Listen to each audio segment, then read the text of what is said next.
ചോദ്യങ്ങൾക്ക് മറുപടി പറയാൻ നിങ്ങൾ ചിലതിനൊക്കെ വന്ന് ശ്രമം നടത്തിയിട്ടുണ്ട്, മറുപടി പറയാനായിട്ടില്ല. പക്ഷേ നിങ്ങൾ ശ്രമിച്ചു നോക്കിയിട്ടുണ്ട്. ആ ശ്രമിച്ചു നോക്കി പരാജയപ്പെട്ടൊരു വിഷയമായിരുന്നു എന്ത്? നിങ്ങൾ ദിക്റ് ചൊല്ലുമ്പോ ഇങ്ങനെ മൂടുകുലുക്കി ആടുന്നുണ്ട്, ചാഞ്ചാട്ട ദിക്റുണ്ട്, തുള്ളല് ദിക്റുണ്ട്, ഓടി ദിക്റുണ്ട്, ചാടി ദിക്റുണ്ട്. അങ്ങനെയുള്ള ദിക്റുകൾക്കൊക്കെ നിങ്ങൾക്ക് പ്രമാണം ഉദ്ധരിക്കോ എന്നങ്ങ് നിങ്ങളോട് ചോദിച്ച ആ ചോദ്യം ഒന്ന് കേട്ടോളൂ. ഞങ്ങളുടെ കരളിന്റെ കഷ്ടമായ ഹബീബുനാ മുഹമ്മദുർ റസൂലുള്ളാഹി സല്ലല്ലാഹു അലൈഹി വസല്ലം ആരുടെ കൂടെ ആടി? അത് കേട്ടത് ഇബ്നു ഉമർ റളിയല്ലാഹു അൻഹു അടക്കമുള്ള സഹാബിമാര്. അവിടെ നിന്നിങ്ങോട്ടുള്ള പരമ്പര നാഫി റളിയല്ലാഹു അൻഹു, അവിടെ നിന്നിങ്ങോട്ട് ഇമാം മാലിക് റളിയല്ലാഹു അൻഹു, ഇമാം ഷാഫിഈ റഹ്മത്തുള്ളാഹി അലൈഹി, അങ്ങനെ അങ്ങനെ അവിടെ നിന്നിങ്ങോട്ട് കണ്ണിമുറിയാത്ത പരമ്പരയിലൂടെ ഈ തോന്നിവാസാട്ടത്തിന്റെ പാരമ്പര്യമൊന്ന് കാണിക്കണേ. കേട്ടോ, ആ ചോദ്യത്തിനൊരു മറുപടി പറയാൻ ശ്രമിച്ചു നോക്കി. എന്താ തെളിവുദ്ധരിക്കാനായോ? പരമ്പര സഹീഹായ നിലയ്ക്ക് നിങ്ങൾക്ക് തെളിവുദ്ധരിക്കാനായോ? ആയില്ല മുസ്ലിയാരെ. മാത്രല്ല മൂപ്പരെന്താ പറഞ്ഞെന്നറിയോ? ദിക്റിൽ ലയിച്ച മഹാന്മാര് ആടിപ്പോകുന്നു. എന്തിനാണ് പ്രയോഗിച്ചത്? മനഃപൂർവ്വം ആടുന്നതല്ല, അങ്ങനെ ആടിപ്പോകും. ചിലപ്പോ തേങ്ങ ചരണ്ടുമ്പോ ആടുന്നില്ലേ? തേങ്ങ ചരണ്ടുമ്പോ ആടും പോലെ ആടിപ്പോകും. അങ്ങനെ ആടിപ്പോണതാ, മനഃപൂർവ്വമല്ല. രക്ഷപ്പെടാൻ സമ്മതിക്കൂല. നിങ്ങൾ ആടിപ്പോണതല്ല, ചിട്ടവട്ടത്തോടെ ക്രമീകരണത്തോടെ താളാത്മകമായ നിലക്ക് നിങ്ങൾ അങ്ങോട്ടും ഇങ്ങോട്ടും ആടുന്നത് തന്നെയാണ്.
പിന്നെ നിങ്ങളൊരു കളവുദ്ധരിച്ചു. മഹാന്മാര് സ്വഹാബത്തൊക്കെ ആടിയിട്ടുണ്ട് എന്നതിന് നിങ്ങളൊരു തെളിവ് പറയാൻ ശ്രമിച്ചു. ആ ഹദീസ് ദഈഫാണ്, അത് ദുർബലമാണ്. സ്വഹാബത്തിങ്ങനെ ചാഞ്ചാടാറുണ്ടായിരുന്നു, കാറ്റത്ത് മരങ്ങളാടും പോലെ എന്ന് നിങ്ങൾ പറഞ്ഞിട്ടുണ്ട്. ഉദ്ധരിക്കണം, അതിന്റെ സനദൊന്ന് കേൾക്കട്ടെ ഞങ്ങൾ. നിങ്ങൾ ആ പറഞ്ഞ ഹദീസാണെന്ന് അതല്ലെങ്കിൽ തെളിവാണെന്ന് പറഞ്ഞുകൊണ്ട് ഉദ്ധരിച്ചതിന്റെ പ്രമാണമെന്ന്, ആ പ്രമാണത്തിന്റെ സനദൊന്ന് ഉദ്ധരിക്കൂ. പഠിക്കട്ടെ മുസ്ലിമീങ്ങള്. നിങ്ങളെ ബടായാണ് പറഞ്ഞു പോയാൽ പോരാ, അതിന്റെ സനദ് നിങ്ങൾ ഉദ്ധരിക്കണം. മാത്രമല്ല നിങ്ങളെ ചോദിച്ചു, ഇങ്ങനെ ദിക്റാടുന്നത് ഹറാമാണോ, ആയത്തുണ്ടോ ഹദീസുണ്ടോ? മുഅ്തസിലത്തിന്റെ ചോദ്യവും നിങ്ങൾ ചോദിച്ചിട്ടുണ്ട്. മാത്രല്ല മൂപ്പര് കണ്ടൊരു തെളിവെന്താ അറിയോ? ബുഖാരിയിലെ ഹദീസിന്റെ മൗലവി. അപ്പൊ ഞാൻ വിചാരിച്ചു എന്നാ ബുഖാരിയിൽ ഉണ്ടാവും ദിക്ർ ചെല്ലുമ്പോ ആടുന്നത്. എന്നിട്ട് എന്താ തെളിവ് പറഞ്ഞറിയോ? റസൂൽ സല്ലല്ലാഹു അലൈഹി വസല്ലമിന്റെ മദീനത്തെ പള്ളിയിലേക്ക് ഒരിക്കൽ അബ്സീനിയയിൽ നിന്ന് കുറച്ച് ആളുകൾ വന്നിട്ട്, ചെറുപ്പക്കാർ വന്നിട്ട് പള്ളിയിൽ വെച്ച് ഇങ്ങനെ കളിക്കുകയാണ്. പള്ളിയിൽ വെച്ച് കളിക്കണവര് ആയുധാഭ്യാസവും മറ്റു കാര്യങ്ങളൊക്കെ ഇങ്ങനെ നടത്തിക്കൊണ്ടിരിക്കുമ്പോ ആയിഷ റളിയല്ലാഹു തആല അൻഹ നോക്കി കാണുന്നുണ്ട്. അങ്ങനെയുള്ള കായികാഭ്യാസം നബി സല്ലല്ലാഹു അലൈഹി വസല്ലമിന്റെ കാലത്ത് പള്ളിയിൽ വെച്ച് നടത്തിയപ്പോ അവരിങ്ങനെ ഓടും ചാടും തുള്ളൊക്കെ ചെയ്തിട്ടുണ്ടാവുമല്ലോ. അത് ദിക്റല്ല, അത് ദിക്റിന്റെ മജ്‌ലിസും അല്ല. അതാണ് ഇപ്പൊ ഇവിടെ കാര്യമായിട്ട് തെളിവ് ധരിച്ചത്. അതന്നെ തെളിവ് ദിക്റിലും ആടാന്. ഓ പാപ്പരത്തമേ, ഇത്രമാത്രം നിങ്ങൾ ആദർശ രംഗത്ത് വട്ടപൂജ്യമായല്ലോ. ഗതികേട് വന്നാൽ പിന്നെ മനുഷ്യൻ എന്താണ് ചെയ്യുക? നിങ്ങൾ ആലോചിച്ചു നോക്കൂ. മാത്രല്ല, ഇവരുടെ ഇത്തരത്തിലുള്ള ഈ തുള്ളൽ പരിപാടി ഉണ്ടല്ലോ, അവിടെ നമ്മളന്ന് കാണിച്ചല്ലോ, ഒന്നും കാണിക്കാത്ത സമയമല്ല. ആ കാണിച്ച തുള്ളൽ പരിപാടിയെ പറ്റി പണ്ഡിതന്മാരെന്താണ് ഉദ്ധരിക്കുന്നത്? അതൊക്കെ ഫിലാത്തുൽ മജാനീനി വസ്സിബിയാൻ, ഭ്രാന്തന്മാരുടെ പരിപാടിയാണ്. അതുപോലെ തന്നെ കാര്യബോധമില്ലാത്ത കുട്ടിക്കളിയാണ്, ഭ്രാന്തന്മാരുടെ പ്രവർത്തനങ്ങളാണ് എന്നൊക്കെ പറഞ്ഞിട്ട് അവസാനമതാ പറയുന്നു വഹാദാ, കുറെ കാര്യങ്ങൾ അല്പം പറഞ്ഞതിന് ശേഷം പറയുന്നു വഹാദാ അല തഹ്ഖീഖി മിൻ ആസാരി സന്ദഖതി വഖൗലി അഹ്ലിൽ മുഖർരിഫാ. ഇതൊക്കെ അന്ധവിശ്വാസികളുടെ, അതുപോലെ തന്നെ മതത്തെ സംബന്ധിച്ച് പിടിപാടില്ലാത്ത മതനിഷേധികളുടെ, അതുപോലെ തന്നെ നിരീശ്വര നിർമ്മത പ്രസ്ഥാനക്കാരടക്കമുള്ള ആളുകളുടെ ആദർശങ്ങൾ കൊണ്ട് നടക്കുന്നവരുടെ പരിപാടിയാണ്, അവരുടെയൊക്കെ അടയാളങ്ങളാണ് എന്ന് വരെ പണ്ഡിതന്മാർ രേഖപ്പെടുത്തുന്നു. ഇനിയും കേട്ടോ, ഇമാം ഖുർത്തുബിയതാ അവിടുത്തെ തഫ്സീറിൽ എടുത്ത് ഉദ്ധരിക്കുകയാണ്. ഇത്തരത്തിലുള്ള ഈ സംഗതികളെ കുറിച്ച് പറഞ്ഞെടുത്ത് അതാ മഹാനവറുകൾ പറയുന്നു, മദ്ഹബു സൂഫിയത്തി ബതാലത്തുൻ വജഹാലത്തുൻ വദലാല. ഇമാം അബൂബക്കർ തർത്തൂശിയോട് അതാ ഒരാൾ ഇതിനെ സംബന്ധിച്ചുള്ള ചോദ്യം വന്നപ്പോ, ഇതും ഇതുപോലെയുള്ള കാര്യങ്ങൾ അടങ്ങുന്ന വസ്തുതകളെ കുറിച്ച് ചോദ്യങ്ങൾ വന്നപ്പോ അതാ മറുപടി കൊടുക്കുകയാണ്. സൂഫിയാക്കളുടെ മദ്ഹബ്, അവരുടെ ചിന്താഗതി ബതാലത്താണ്, ജഹാലത്താണ്, ദലാലത്താണ്. എന്നിട്ട് മഹാനവറുകൾ പറയുന്നുണ്ട്, വമൽ ഇസ്ലാമു ഇല്ലാ കിതാബുല്ലാഹി വസുന്നത്തു റസൂലിഹി. ഇസ്ലാം എന്ന് പറഞ്ഞാൽ അത് അള്ളാന്റെ കിതാബാണ് കേട്ടോ, അള്ളാന്റെ റസൂലിന്റെ ചര്യയുമാണ് കേട്ടോ. ഒരുപക്ഷേ ഇത് കേൾക്കുമ്പോ പേരോടിനി അടുത്ത പ്രസംഗത്തിൽ പറയാമെന്ന് ഖുർത്തുബിയിൽ ഉദ്ധരിച്ചതിലും അതാ ഖിയാസ് നിഷേധിച്ചില്ലേ, ഇജ്മാഅ് നിഷേധിച്ചില്ലേ? കാരണം ഈ ഉള്ളവന്റെ പ്രസംഗത്തിൽ അതാ ഖുർആനും സുന്നത്തുമാണ് പ്രമാണമെന്ന് സാധാരണ എല്ലാവരും പറയും പോലെ പറഞ്ഞതിന് മൂപ്പരത് എടുത്തുകൊണ്ട് പറയുകയുണ്ടായി, മൗലവി 4 പ്രമാണമില്ലേ ഇസ്ലാമിൽ, നിങ്ങൾ ഇജ്മാഅ് നിഷേധിയല്ലേ, ഖിയാസ് നിഷേധിയല്ലേ? നിങ്ങൾ ഈ ഇബാറത്ത് കേട്ടില്ലേ, വമൽ ഇസ്ലാമു ഇല്ലാ കിതാബുല്ലാഹി വസുന്നത്തു റസൂലിഹി.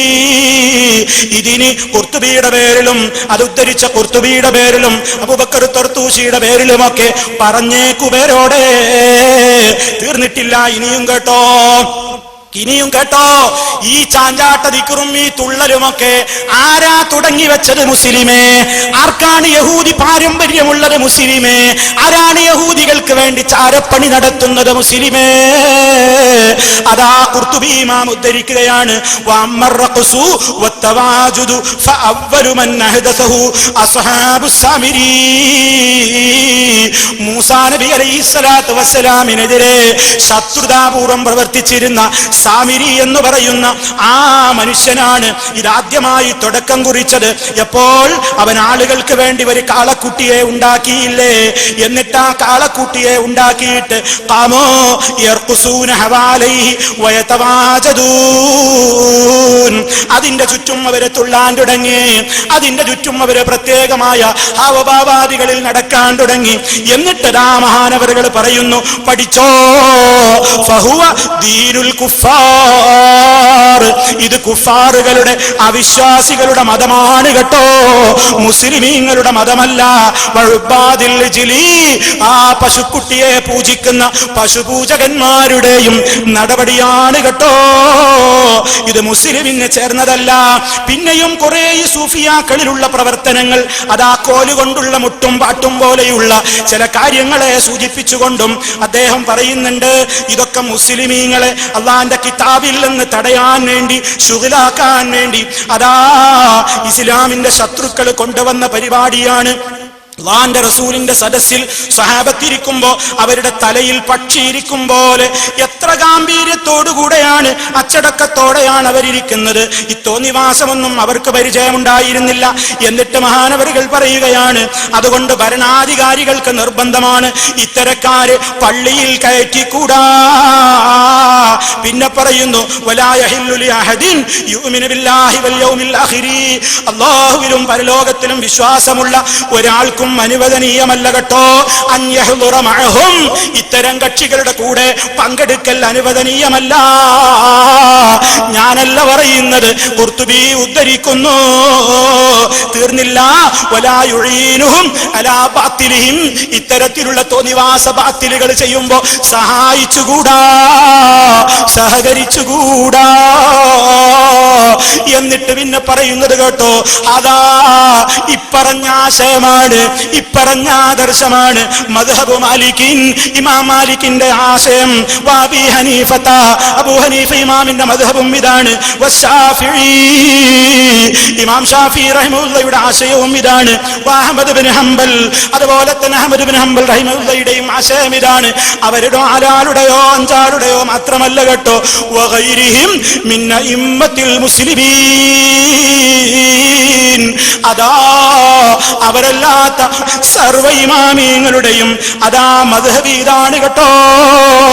ഖുർത്തുബി എടുത്തുദ്ധരിക്കുന്നു.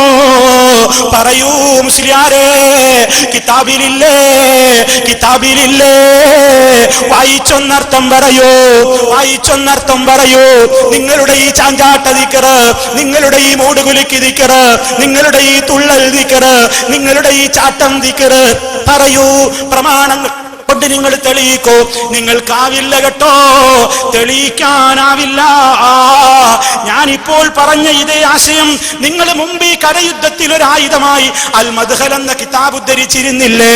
അതേ മദ്ഖലിലും ഇക്കാര്യം പറഞ്ഞിട്ടുണ്ട്. പേരോടെ വായിച്ചു പഠിക്ക്. അടുത്ത പ്രസംഗത്തിൽ മദ്ഖലിൽ അങ്ങനെയില്ല എങ്കിൽ അതൊന്ന് പറയൂ. പറ, മറുപടി കിതാബിലുണ്ടോ ഇല്ലേ? ഉണ്ടോ ഇല്ലേ? ഇനി അതാ നിങ്ങളേറെ ധരിക്കുന്ന ഏറ്റവും വലിയ പണ്ഡിതനല്ലേ ഇബ്നു അബ്ദുസ്സലാം എന്ന് പറയുന്ന പണ്ഡിതൻ. അദ്ദേഹം എന്താ പറഞ്ഞത്? അദ്ദേഹം എന്താ പറഞ്ഞത്? അർറഖ്സു ലാ യതഅതാഹു ഇല്ലാ നാഖിസുൽ അഖ്ലി വലാ യസ്ലഹു ഇല്ലാ ലിന്നിസാ. മന്ദബുദ്ധികളല്ലാതെ ഏർപ്പാട് ചെയ്യൂല, മന്ദബുദ്ധികളല്ലാതെ ഏർപ്പാട് ചെയ്യൂല. ഇത് പെണ്ണുങ്ങൾക്ക് പറ്റിയ പരിപാടിയാണ് എന്നും അദ്ദേഹം കൂട്ടിച്ചേർത്ത് പറഞ്ഞിട്ടില്ലേ? ഓ പ്രിയപ്പെട്ടവരെ, ഈ രൂപത്തിൽ ഇസ്ലാമികമായിട്ട് യാതൊരു അഡ്രസ്സും അടിസ്ഥാനവും ഇല്ലാത്ത കാര്യങ്ങളല്ലേ നിങ്ങൾ വലിയ കാര്യമായിട്ട് മഹാന്മാരുടെ പേരിൽ കെട്ടിവെച്ചത്?